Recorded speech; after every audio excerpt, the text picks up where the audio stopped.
So very warm welcome, especially on behalf of ORF and our partners, the Bill and Melinda Gates Foundation, to the start of this conference. Just to say that health, nutrition, sanitation are actually the primary triad on which not just the well-being of communities is based, but their entire socio-political developmental needs. That has become a cliche for the past so many years. But nevertheless, when we start talking of the emerging world, when we start talking about India and many other countries waiting in the wings, the fact is that we speak of numbers, we speak of young population, we speak of the youth bulge, which is waiting to rise in these countries. We speak of the demographic dividend that awaits us. But the fact is that this dividend cannot be realized in a world where out of the 7 billion people inhabiting it, close to 2 billion lack access to essential medicines, basic health care, 925 million are chronically undernourished, and a greater number of them struggle with just the costs of this health care and the poor quality of service delivery. So India itself, when you talk about this country, we see it as a land of multiple realities. On the one hand, we see a major economic actor in the world today, a major actor in the international arena, where its economic diplomacy today, its aid programs have impact across Asia, across Africa. On the other hand, we also see a country which is yet to eradicate mass poverty and provide livelihood opportunities closer home. So even as India steadily gains ground as a global power, it is yet to complete its own domestic transformation and address some of the fundamental developmental challenges that we face. And within the framework of the SDGs, India's challenges are severe. They are severe for the simple reason that India is a place where not just multiple civilizations meet, it is also a place where many centuries coexist. We are a country that has stormed the bastions of the 21st digital century. We have done that. And yet, we are still to complete the agenda for the 19th century as well as the 20th century. There's a lot of work still waiting to be done there. So consequently, the articulation of India's needs for growth, for development, often stands tempered by many of these realities. And so in responding to the multiple realities that India embodies and cater to the many projects that India is currently undertaking, these are projects on social transformation, these are projects on digital transformation, on creating the physical infrastructure, on creating the social infrastructure, and building a knowledge economy. Now add to these the growth not just of markets, but of consumption, GDP, but also social obligations and social infrastructure. I mean, the list is long and endless. But the bottom line remains that our aspirations on sustainable development are predicated on our ability to deliver on the right to life and livelihood. I mean, there is no gainsaying that, there is no escaping that. And the Sustainable Development Goals, the SDGs, are themselves a fairly robust and comprehensive proxy for India's aspirations. And that is the great thing about them. And that is why they need to remain at the core of everything we do. So as such, India does view them, should view them as a collection of targets and indicators that it must embrace and achieve in order to achieve these multiple realities which I spoke about. And securing these objectives, which in turn also help us attain our economic goals, our social goals, must constitute a central part of a comprehensive national security framework, wherein we are talking in terms of providing the larger concept of human security.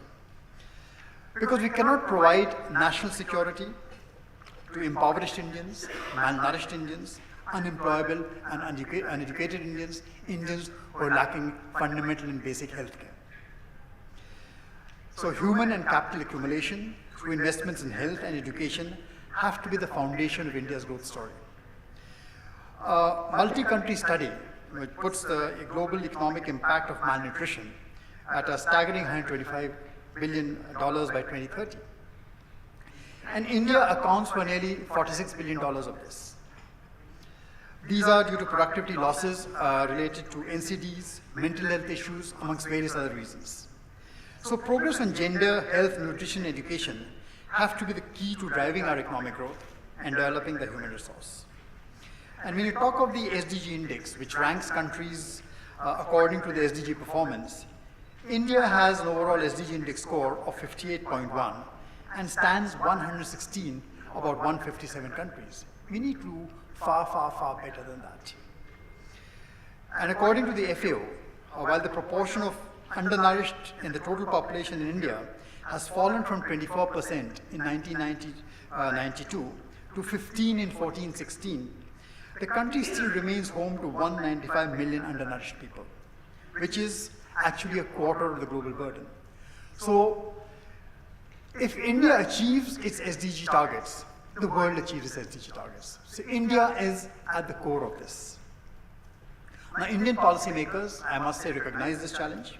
India's previous economic survey explicitly states that maternal and early life nutrition programs are the key, as they also offer very high returns on investment, rupee to rupee. The recent announcement by the Niti Aayog on the introduction of a 15-year vision document for India's achievement of the 2030 development goals shows a greater alignment in the national planning and monitoring process with the global framework than it did in the previous MDG era.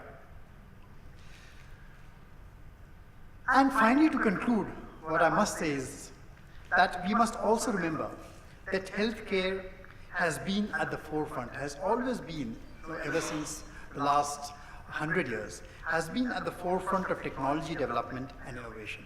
This has been one area.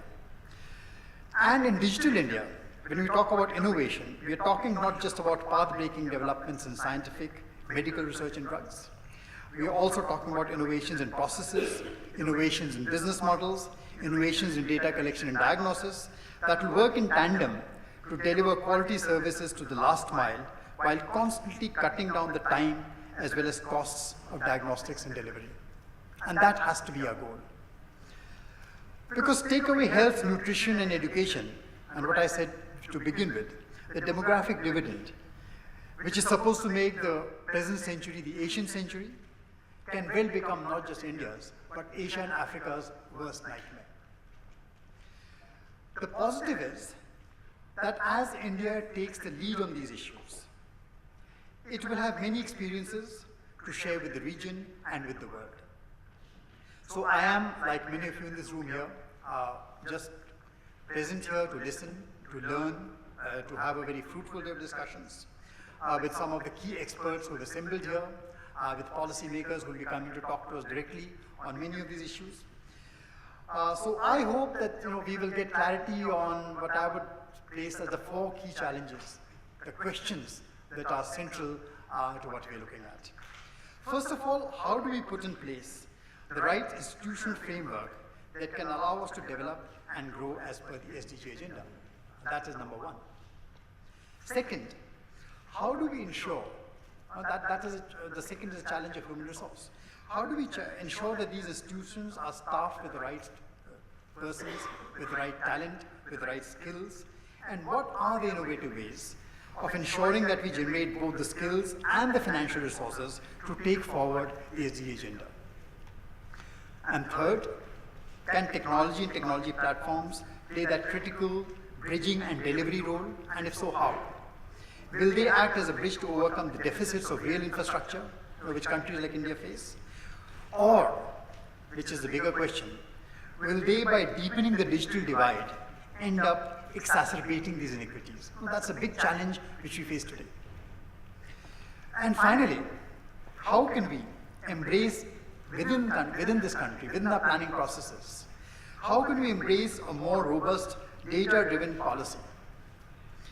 Can monitoring frameworks and small and big data analysis become an integral part of policy planning and implementation? And if it is, then how are we going to do it? We will have conversations with Niti Aayog. I hope some of these questions are put forward to them. So I look forward to a great deal of discussions. Welcome once again, and thank you.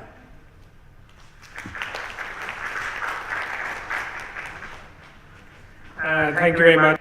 So next speaker is Yuri Afansiev, and Yuri is the resident rep of UNDP in India, and as most of you are aware, that UNDP has been at the forefront of the global negotiations on the SDGs and is also actively involved in thinking through with individual countries how they're going to translate the agenda into national action and policies. And I'm hoping that Yuri will speak about that. So without further ado, Yuri.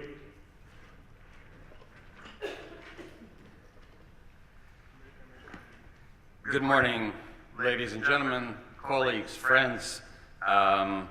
Thank you, first of all, to ORF and Bill and Melinda Gates Foundation for inviting me to address you today. It's a privilege, I have to say, since the invitation was to speak on the topic of the SDGs. I looked at the agenda and frankly, Sanjay, I wouldn't have put a different agenda if I were scripting it for my own event. So I think you're from a very personal perspective, you're getting the challenges and the topics exactly right. Let me first recognize that I'm sure I have a audience, intellectual powerhouse in this room that is certainly much more advanced than my thinking will ever get. So in order to contribute to the rest of the debate, I thought I would focus on three things today in this discussion on the SDGs. And the first thing that I will talk about is the interdependence of the SDGs, or what I call the philosophy. Secondly, I will address the issue that I think is on everybody's mind. Certainly, that's the only thing in India that keeps me up at night, is the scalability question.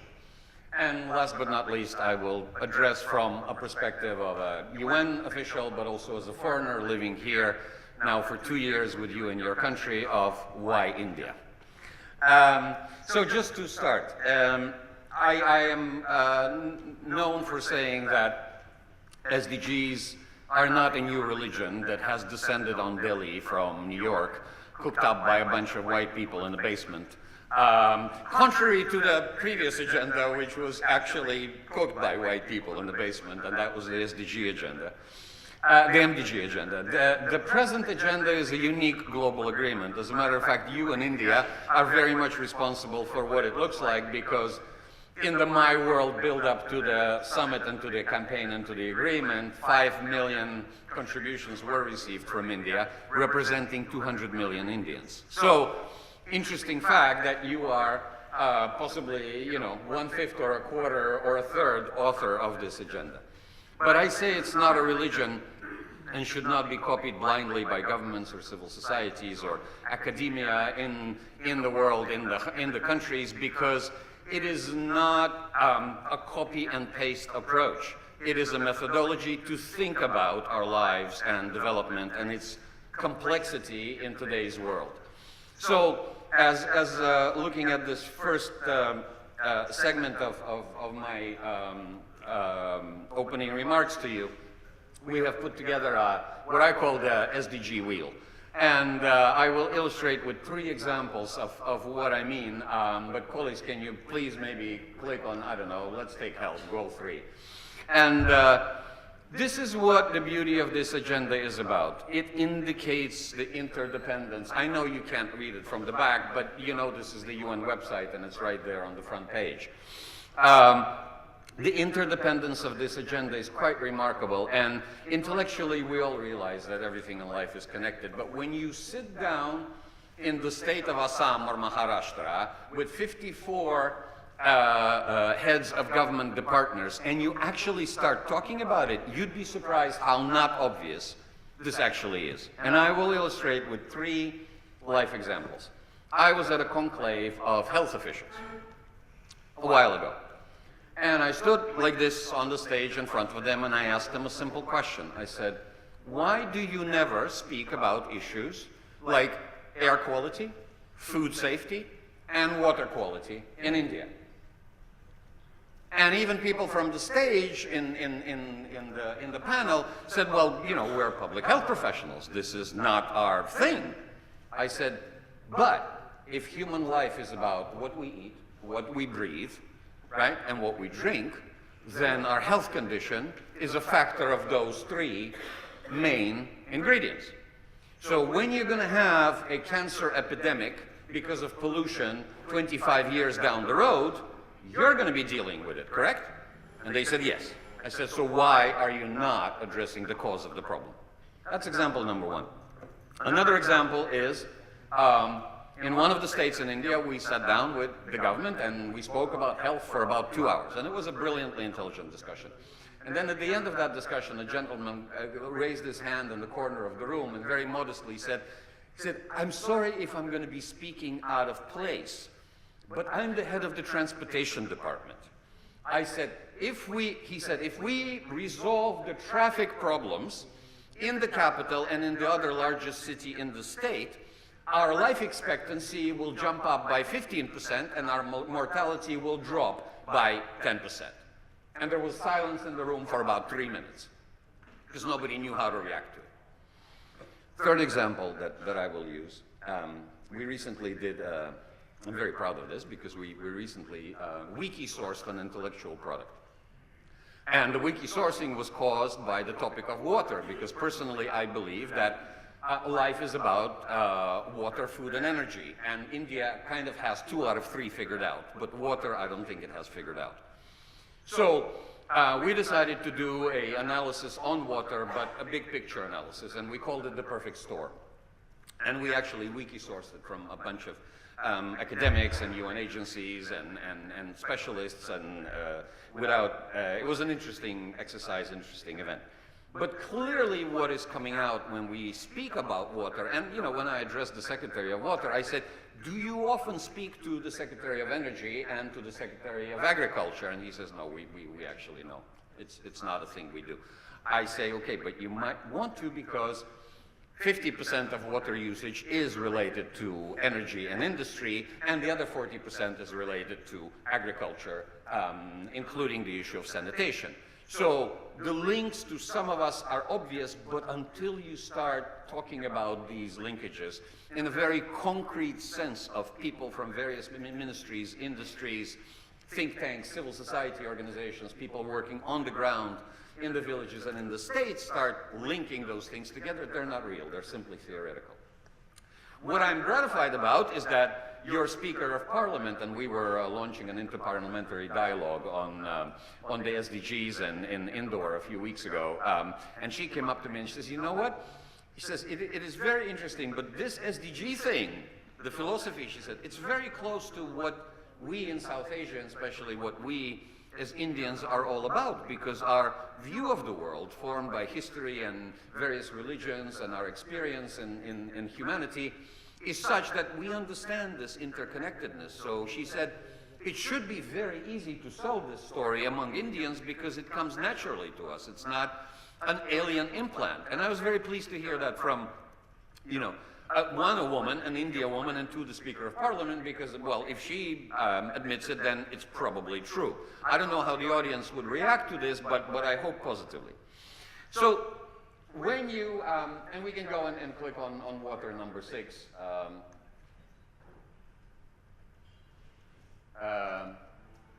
Again, the connectedness and infrastructure and transport that I quoted, number 9. You click on any one of them, and you will see this amazing number of connections. As a matter of fact, here's where I'm throwing down the gauntlet to ORF, I'm inviting you to Wikisource and improve this thing together with us, because it is already tailor-made for India, but I would actually like to make it even more useful for policymakers through collaboration with think tanks like yours, where we can take it down the notch in concreteness and maybe attach some policy papers to the most important connections that perhaps we think the Indian government should be paying attention to. Let me then speak about the second issue, and that is about scalability. Of course, in a country the size of India with 1.3 billion population, everything is about scalability. Because we all know of wonderful, brilliant, remarkable, mind-boggling ideas and successes that happened in 3 villages in District X.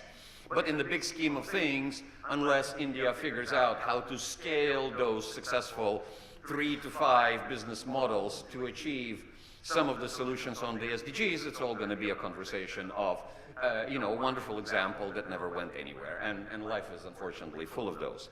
But let me give you 3 or 4 examples that actually we should pay attention to and maybe attempt to replicate together with business community, with academia, and with the government. The first, of course, is on everybody's mind because the finance minister is speaking about it, 2 days ago, and that is the jam trinity. Interestingly, when I came to India 2 years ago, and my staff remember this, I sat down, I looked at the whole, cell phone penetration and Aadhaar card and bank accounts, and I said, this is interesting because I've been to 87 countries around the world, and I've worked in long-term in 15, but I've never seen a country built a foundation like that before. That was 2 years ago. Since then, apparently, you're hitting 1 billion phones, 1 billion bank accounts, according to the finance minister, and 1 billion Aadhaar cards. Now, even if those numbers are slightly rounded, I still maintain my point of 2 years ago that this is the most amazing foundation that a country has built, certainly during my lifetime. Because if you think about it, you can build anything on top of that foundation. You can build any number of social services on that foundation. You can build any number of e-government services on that foundation. You can build any number of, including national security measures, on that foundation. Yes, of course, confidentiality should be maintained and people's privacy should be maintained, but I think the Supreme Court has pronounced itself on that issue very recently, and thank God we're in the largest democracy in the world where warts and all, but institutions work and issues get raised and eventually they get solved. So my example is, this is unique, ladies and gentlemen. And while the government wants to kind of build on this as a success story, I don't think we should get blindsided by this showmanship, because truly you are building an amazing foundation. There's only one leg, in my view, that is missing from that table of 3 legs already, and that is the leg called asset. Because in an economy which is 80% informal, an asset and the ability, including of the poor and the emerging middle classes, to access services and to access banking and to access credit will largely depend on a solution to assets as collateral for banking and as a statement of a person's or a family's net worth. Second example, LED lighting. You are now approaching 400 million LED lights that have been distributed and sold in India. When I go to a corner shop in New York and go through the home supply section and see a LED light bulb over there, I start hilariously laughing, and the clerk in the shop looks at me and says, "Sir, why are you laughing?" And I say, "Because it costs here 5 times what it costs in India." And so then we laugh together. But that is one of the models, or a second model, that we could be looking at, where with minimum public investment, an incredible scaling up of a solution that will have knock-on effects has been achieved. Third example is solar. You're on target to hit 20 gigawatts of solar this year. This is the fastest rate of growth ever achieved in history, and you are going to be passing Germany very, very soon, and any other country in the world in solar deployment. You have a target of 100 billion, but if you think that you've just achieved 20% of that target, that's not a bad show of force. Interestingly enough, again, that target is being achieved without any or significant public investment from the government. This is what we call sustainable business models, and not only that, but you have the lowest cost per kilowatt of solar power in the world. Fourth example is your pharma sector. Very few Indians know, and consequently are proud of the fact that 15 years ago, you actually saved 10.5 million lives in Africa of people who would have died in AIDS if cheap Indian retroviral drugs did not hit the market and the UN did not buy them from India, among other buyers. India is about to repeat that success story with vaccines. We fully expect that this will happen in the next 5 years, and we expect that with some knowledge of what's happening because we're part of implementation of that story. Those 4 examples, I think, should inspire us to believe that this is not a theoretical discussion about scalability. This is a discussion that can already and should be inspired by real examples happening in this country today, yesterday, last year, this year, and next year. And the concern that we should be having is how to analyze those experiences and how to be inspired by them so that more and more economically sustainable solutions with minimum public investment can be made and can be scaled up in the coming decade so that public investment can actually be focused, sir, on what you referred to as the sectors where business can only be part of the solution. And such sectors are health, such sectors are education, some such sectors are social services to the excluded community. While in India, honestly, you have some of the best legislative frameworks in the world, not only limited to the South. I mean, we were tremendously proud in December, and you weren't because the press was not covering it actually, where you passed the legislation on the people with disabilities and included 21 conditions, which now, I bet you when the census happened, 12% of Indians, at least, will be beneficiaries of that legislation, which I'm sorry, at the size of your country means the largest excluded minority in the world at 200 million people, right? Roughly. Looking at New York, 12 to 15%, looking at India's population. So we were tremendously proud that this was how it's going to be implemented in India. Will India produce the cheapest wheelchair in the world that can be manufactured by the millions? Will India produce the cheapest hearing aid in the world, which can be manufactured by the tens of millions? Will India manufacture other devices and solutions to help that group of population? Because I tell you, once you manufacture it, we will buy it from you.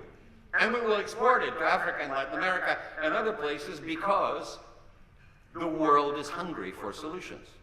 And I will tell you honestly that in my office I get on average 2 requests a day from my opposite numbers in other countries in the world in different regions saying, can you explain to us what they've done with this June thing, right? And this digital identity initiative that they have. Can you conceptualize it for us? Can you share it? We're interested in how they did it. Last but not least, why India?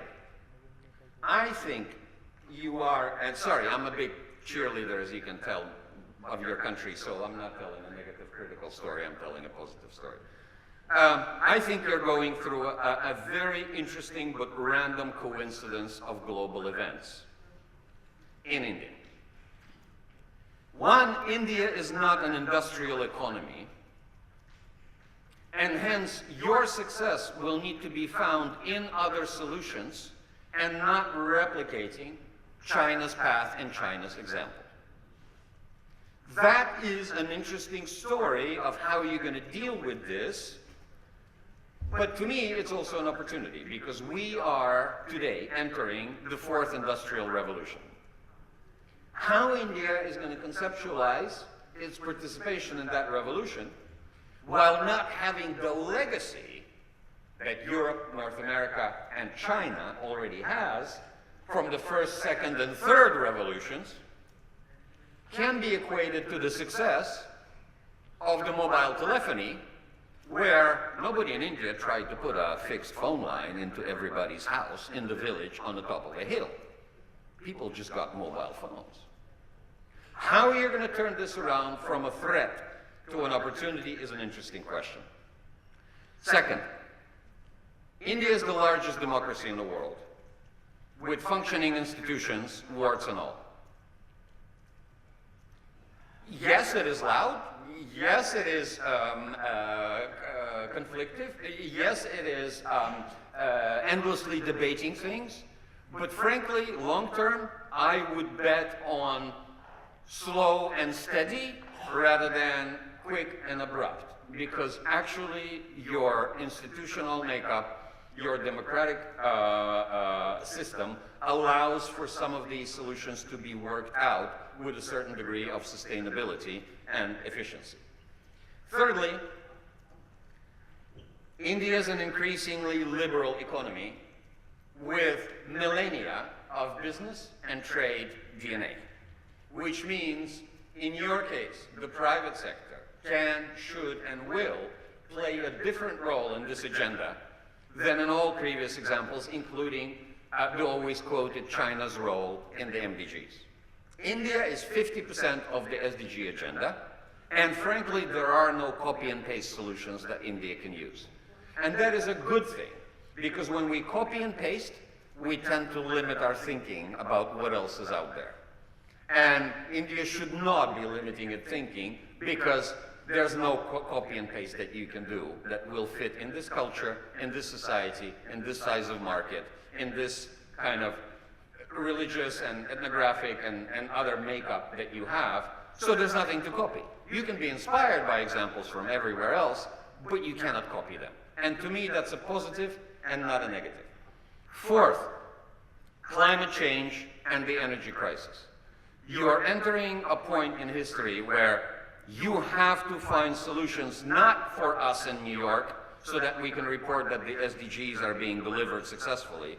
You actually need it for a successful Indian economic and social model in the next 10 to 15 years. Getting there. 3 more points. Demographic bulge was already mentioned, and how you're going to benefit from a combination of the fourth industrial revolution and the demographic bulge that are largely going to coincide in 15 years' time is an interesting conundrum that I think the academic community needs to ponder. Are you going to be basing your model on exporting labor? Because you really cannot base your future economic model on the Chinese, again, cheap labor model. You maybe have a window of 7 to 10 years, and then it disappears. 6th point, India is an emerging superpower with increasing influence on global governance and new world order. And here I want to link it with kind of a philosophical element that India is, in my view, the only benign superpower. And I think it's an important argument to make here, because for me, as the head of the United Nations, by the way, I'm not the Undp actually, I'm dropping them very soon. I represent the United Nations in India. Because for me, as the UN in India, it's very easy to work here, because I agree with 9 out of 10 things that you or the government puts on the international agenda. Because it is a benign superpower. When China does something, when Russia does something, where the United States does something, there's always that thought in somebody's mind that there's a conspiracy here. When India puts something forward, most people see it as genuine, most people see it as fair, and most people see it as benign. So I think that bodes well for India's leadership, not to mention its history of South-South cooperation, a Group of 77 reputation, and leadership in the non-aligned movement. So, to finalize and to close, I think you need to build on your strengths. And here I have the only point of criticism I will have in my address to you this morning, is that many Indians I speak with, they actually think that your strength is your weakness. And I think that innovation and creativity that Indians are famous for is your strength for the foreseeable future and for the 21st century. Your problem is that you actually don't see that strength because you call it jogar, and you actually put a negative connotation into it. Fine, you can culturally interpret this any way you want, but I am actually one of the supporters and one of the people who want to start a Jugaad 2.0 campaign in India, because the creativity of your population with very little is leading you to produce the cheapest RAM engine in the world, to produce the least expensive rocket launch with 110 satellites in the world. It is leading you to find different solutions to tomorrow's problems. Because if you don't apply that creativity, an Indian will never achieve the quality of life that a Californian has, because the planet will simply implode.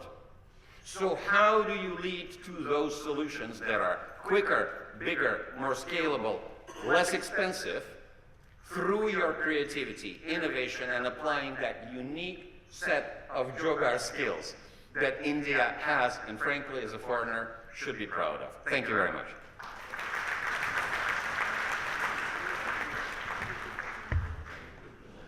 Thank you, Yuri, for that very inspirational speech. I feel a little bit of the pressure on the Indians now, but I want to next invite Dr. David Wilson, who's the global lead of decision and delivery sciences at the World Bank, to give us his keynote address. And he has, I see, worked all around the world. So he has experience from Africa, Asia, and many different places. So, David, thanks for being here from so far away, and over to you. Thank you. The past is not dead. It's not even past. William Faulkner's famously atmospheric and quintessentially Indian axiom aptly describes India in the era of the SDGs. For India's surest road to the SDGs today remains the completion of the human capital agenda of the MDGs, which have been carried into the SDGs. The Human Development SDGs, which grew from the Human Development MDGs, are India's human capital highway to a prosperous and inclusive future. As India celebrates 70 years of independence, Borges' famous dictum that India is larger than the world remains as apposite as ever. No country contains greater diversity of opportunity than India. Differences in opportunity abound across states, across classes, across castes, and across genders. The World Bank ranks India as the world's third largest economy by purchasing power. And yet, the World Economic Forum's Human Capital Index ranks India 105th of 130 countries, behind all the BRICS and behind Bangladesh, Bhutan, and Sri Lanka here in South Asia. The same divergence of opportunity is reflected in India's educational attainment. India has the largest number of tertiary graduates, over 70 million, and the largest number of illiterates, approximately 350 million, in the world. And for all these reasons, and for the reasons that my fellow panelists have espoused, India is ground zero in our global quest for shared, inclusive human development. What we achieve in India matters for India and for the world. Consider these stark facts. India ranks 116th of 157 countries on the SDG index. And as we've heard, fully half of the world's SDG targets will or will not be achieved here in India. And with 17.5% of world population, India has a third of global illiteracy, a third of global stunting, 27% of neonatal deaths, and a quarter of TB deaths globally. Consider this: maternal mortality accounts for 50,000 deaths annually here in India, and less than 5,000 deaths annually in China. India also ranks 121st of 130 countries for labor force participation, largely because of low female participation rates. And focus with me on stunting, which my panelists have also touched on. And since India's famous tryst with destiny, just beyond this hotel 70 years ago, consider this: average heights in India have grown by less than an inch. In South Korea, they've grown by over 5 inches. And yet it's our grey infrastructure, our brain matter, which may be the greatest cause for concern. Neuroscientists have shown us through neural maps that light up like live films before our eyes that stunted children simply form fewer neuronal connections than other children, thus limiting their lifelong cognitive potential.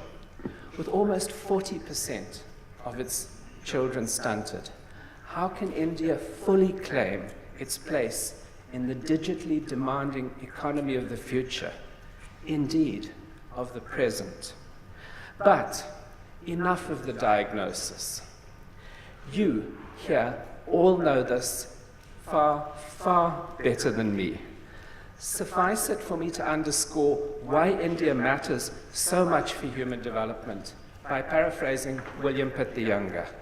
India will save itself by its exertions and will, as I trust, save the world through its example. When I'm confronted with a landscape as large as India's, I firmly believe that one should begin with the sectors and the areas and the fragments of the country that one knows best. So I'll talk about the MDG I know best, which lies in the health arena. And it also happens to be India's most successful and yet also most holistic MDG. I'm referring to MDG 6, which Yuri already touched on, and specifically 6A, HIV. And how many people in India today know that India mounted the world's most successful HIV prevention program?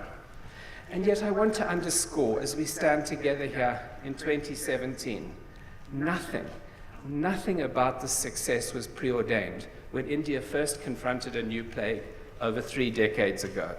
When I first came to India in the 1980s, wide-eyed with wonder, it was far from obvious that the insular, parochial, conservative, licensed Raj India of those times was quietly developing one of the world's most dynamic and disruptive partnerships to confront a new epidemic in the state of Tamil Nadu, but spreading elsewhere.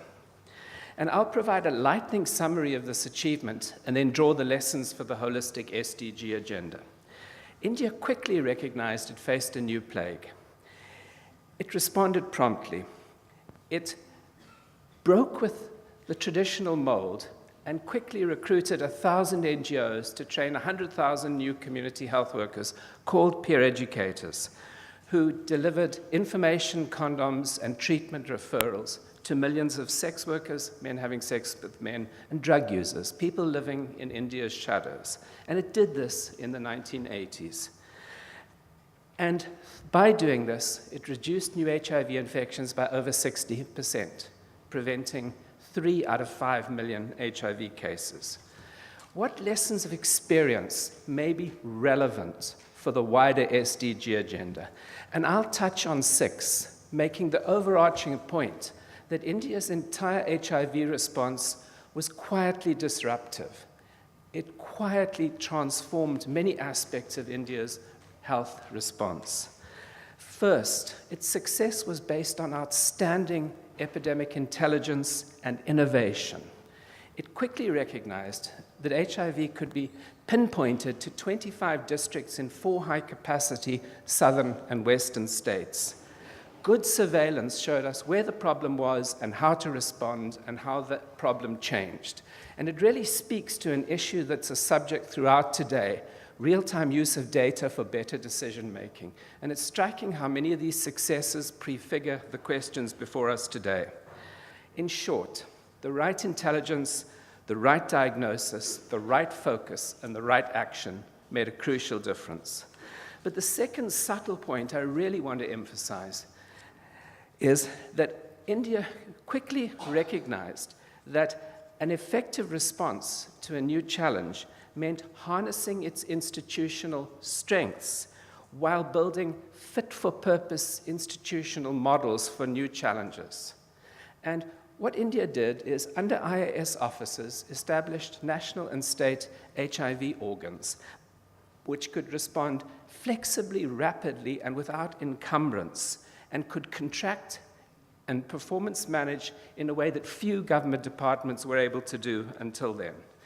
And it's this quietly disruptive combination, building on established institutional strengths, creating new and dynamic partnerships, that underpinned so much of the success.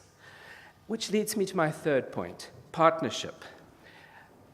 A partnership was rapidly established with the government as an important but not dominant actor, with private physicians trained and accredited, NGOs recruited to train and support community health workers, and beneficiaries involved in a quadripartite partnership.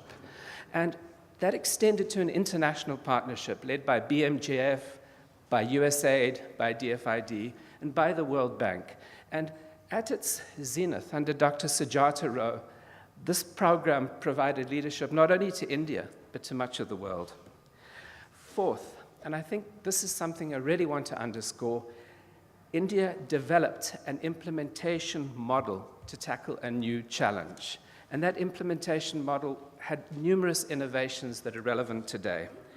As I've noted, they contracted over 1,000 NGOs to recruit and train over 1,000 community health workers, and to do this at scale, and to do this in a way that allowed us to reach the most marginalized people in society's shadows.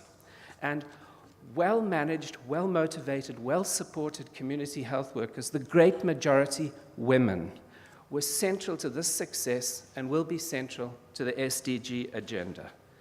Fifth, traditional public health approaches were buttressed by an unprecedented holistic focus on community engagement, on accountability and rights, extending to literacy, extending to collective organization, to economic inclusion, and to freedom from community and police harassment. In short, rights-based, holistic approaches immensely magnified the scope and the impact of technical public health solutions. And that's a core SDG lesson. Sixth, and I want to highlight this, in the context of a quietly disruptive model, there was remorseless attention to implementation, details, and execution. India went beyond the generalities into the specifics of implementation. And so much of this prefigures the use of technology that we now have to make this even more powerful. Big data, geospatial analysis, machine learning, there's so much that's relevant. And what happened was there was very systematic planning with detailed hotspot mapping, detailed population size assessment, purpose of assignment of NGOs to specific communities, a constant attention to coverage. There were really well codified standards of practice and job aids for physicians, for community health workers, for supervisors. There was a strong focus on defined quality standards and regular performance management. In short, nothing was left to chance, and I think that's a key point because the SDG agenda can be very lofty, but it's that remorseless attention to detail that takes lofty aspirations and makes them feasible. And to understand the enormity of this achievement and why it matters so much for India today, permit me to contrast the HIV response with TB, which Prime Minister Modi recently declared as a national priority and increased the budget from approximately $60 million to $300 million. But I want to suggest to you, and this has been a quiet theme of my talk, that increasing the money alone won't have the impact without the institutional models, the delivery systems, the implementation focus, the quietly disruptive elements that we need. And not only did the HIV response reduce new infections by 60%, but equally remarkably, Indians of almost all income levels preferentially elect to seek HIV treatment from free public health facilities. Contrast that with tuberculosis, where nearly all presentations are managed, or all too often mismanaged in the private sector before they present late complicated, unresolved, and refractory in the public system. So creating confidence in public services was a remarkable achievement. It's one we're going to need if we're to tackle TB. Simply providing more money without new delivery models will not achieve the important TB and other goals that we face. Now, I don't want to suggest for one moment that these principles and lessons can simply be replicated for other SDGs, let alone the SDGs beyond the human development sector. But I think there are some core principles and core lessons that we can learn. And in short, I think that India's HIV response, with its focus on implementation, scale, and results on the one hand, and partnership, synergies, inclusion, and rights on the other, presents an excellent bridge from the MDG to the SDG agenda. And to me, it suggests that achieving the human capital SDGs requires 4 interdependent pillars. First, a real focus on development, intelligence, and innovation. New solutions, not the repetition of old solutions. Second, dynamic partnerships between government, private sector, civil society, and communities, but partnerships for results, partnerships with a clear line of sight to results. Third, the golden thread of citizen engagement, accountability, voice, and rights. The notion of nurtured human potential as an absolute and inalienable right.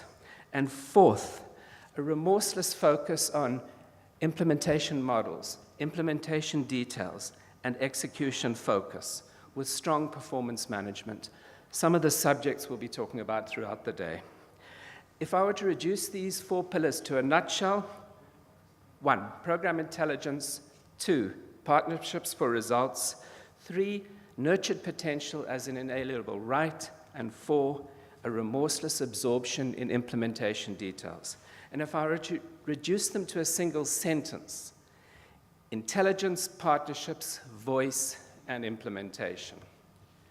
Earlier, I presented India's almost 40% stunting rate as a binding cognitive constraint to growth. Let us, in conclusion, revisit my proposition and contemplate together how much more growth and shared prosperity India can unleash by overcoming stunting, maternal and infant mortality, infectious diseases, illiteracy, and low female labor participation, all things that are achievable with creative solutions. And as other panelists have noted, India is and will remain a cultural and intellectual superpower. And yet, the greatest soft power that India can ever attain will be by rising as a prosperous and equal society that nurtures, protects, and develops all of its human endowment. Nothing whatever is more central to the SDGs and to India's development than realized human potential. The best investment India can make remains investments in its human capital. Thank you.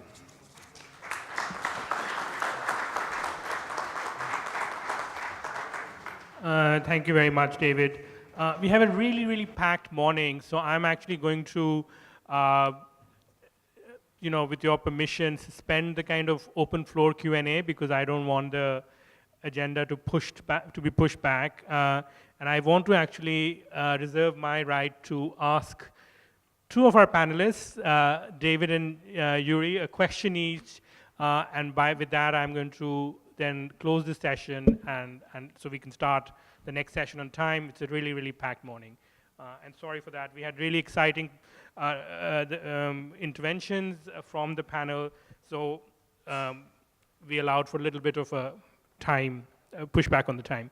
So David, one question to you, I think. I wanted to ask you, how is the World Bank looking at, for example, you talked about partnerships, but how is the World Bank looking at the question of engaging private sector in the SDGs and SDG implementation, particularly in the context of India? How relevant do you think and feasible that is?